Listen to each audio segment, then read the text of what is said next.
Namaskar. Some people ask us what is the difference between our approach to healing and other healing modalities that are available.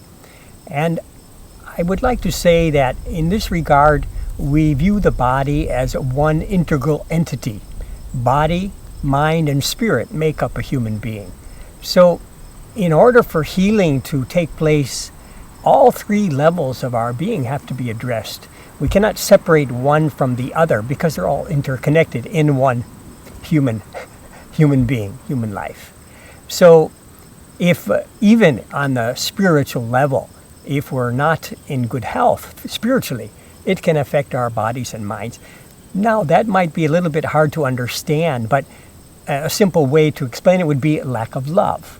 We're not feeling love, or we're not experiencing love. We're not loving ourselves or in an environment of love. That depresses our spirits, and that, of course, weakens our immune system also. So the holistic approach is very much our specialty, and we have different practices on those three levels that address and improve the functioning physically, mentally, and spiritually. So I won't go into detail. I'll just mention a little bit of each of them. In the physical level, of course, there's the fasting, and then there's the vegetarian diet with an emphasis on alkaline types of foods, fruits and vegetables, although a balanced diet is important in the vegetarian diet. And then the yoga asanas, of course, which not only benefit us physically, but also improve the functioning of our emotions, helping us to control our negative emotions. And then using nature's elements in the form of stimulation treatments that also for example, the solid, using the earth as a mud pack to extract the toxins from the skin, via the skin. And then using water, whether it be in the form of a hip bath or a spinal bath or a steam bath or hot foot bath, also helps to detoxify the body, removing toxins from the system that way. And then using air, with fresh air and fast walking, cardio exercise, deep breathing. It also is using nature's element of air. And then we have these are some of the different sun, finally, the sun.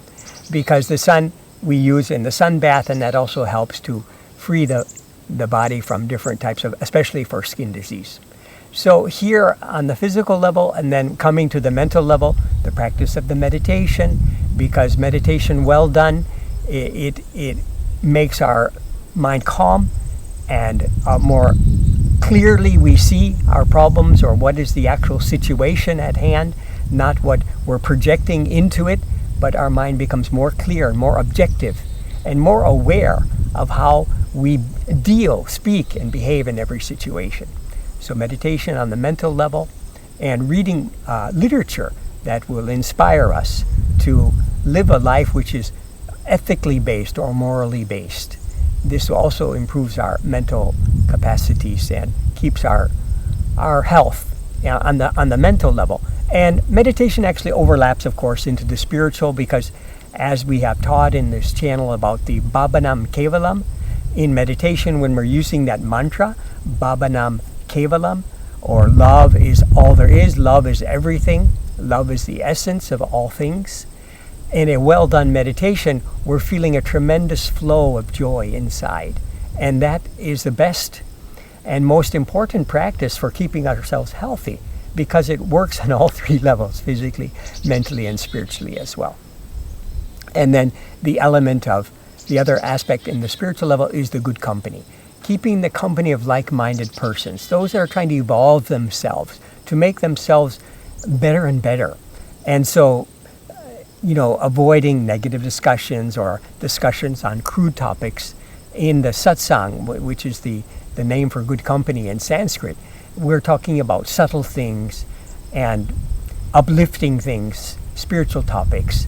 And in this way, it encourages us also when we're on our own and we're having to deal with our daily struggles of life. So that good company, that community support and the group is very, very important spiritually. So these are the holistic practices that we do. And our emphasis is on the student.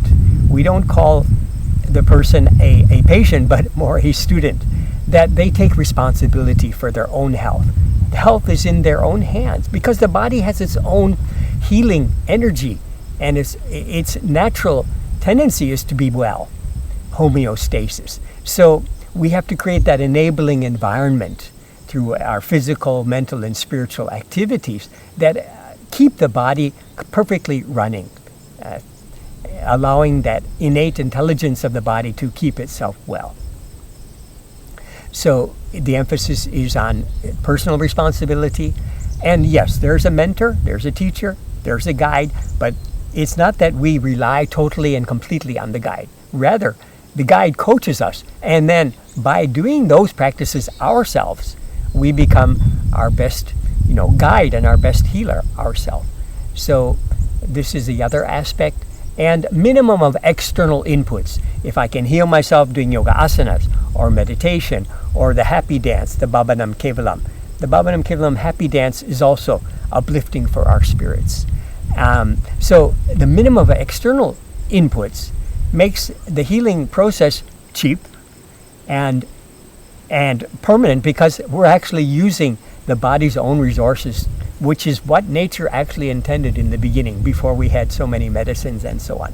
And if that doesn't work, yes, using herbs or eventually maybe even having to resort to surgery or other external inputs, yes, we should be very practical when it comes to our health.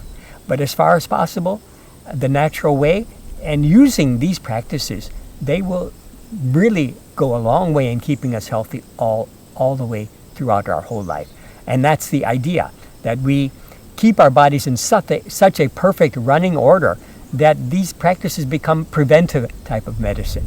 And that's the way that we can live a long and happy life. We'll be teaching all of this in our yoga fasting, yoga detox retreat, so I hope you'll join us and be part of that exciting event that's coming up.